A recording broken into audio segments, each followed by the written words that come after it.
Iti Rion Cordillera dumanon iti 160,000 ti registered voters iti probinsya ti Kalinga ken 367 nga incoming cadets ti PMA class of 2030 nagsapatan. Kanayunan na detalye ti report ni Anjel Kim Pengosro.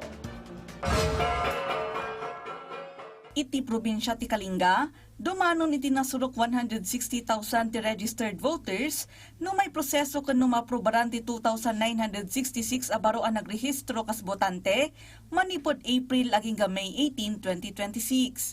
Sigon iti Provincial Election Supervisor ti COMELEC Kalinga, mabalin ang mabaliwan ti bilang dagiti registered voters kalpasan ti Election Registration Board meeting inton June 1. Abuklen dagiti election officer, local civil registrar, ken senior DepEd official iti munisipyo wenno syudad. Dagiti matakwatan ti COMELEC a double registrant ket automatic a madilit iti datos da. Ti datos to yung in-submit na iti EOS ket we have almost 2,966 na applications. Ma-process pa lang na ito kasi we still have we will be having our ERB on June 1 Monday. So nag-value pa ilaan actually dito 2,966 na ito yung applications.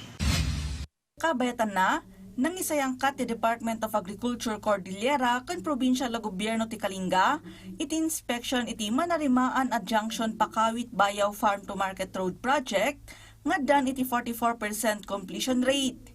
Panggap ti inspection ang ma-assess ti progress ken kasasaad ti 12.5 km road. Ti proyekto a kalsada katadaan iti standard width a 5 meters nga daan iti 2.5 a metro a naituding para iti tunggal lane tapno may palubos tinataltalged ken nasigo at transportasyon dagiti produkto ti agrikultura ken nasken a serbisyo. Naang iti oath-taking ceremony ken reception rites para iti 367 incoming cadets ti PMA Class 2030, abuklen ti 290 a lalaki, ken 77 a babae. Manipod iti 33,640 nga agtutubo ang nag-apply, 24,630 ti kwalipikado ang nag-take iti PMA Entrance Exam 2025. 1,436 laeng ti nakapasa, ken dimalan iti naingat a proseso ti screening.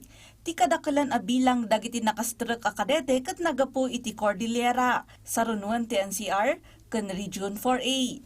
Kas kamang ti PMA Class 2030, dagiti sumrek a kadete ket may pasidong iti Enhanced Bachelor of Science in Management, Major in Security Studies curriculum. Nadesenyo ti programa amang ipaay karagiti kadete iti moderno a teknolohiya iti tayak ti gubat ken depensa iti teritoryo. Bayat a mapaduras dagiti panakamu ken paglainganda iti dadumapay a tayak. Anjel Kim Pengosro para iti Pambansang TV, iti Baro, a Pilipinas.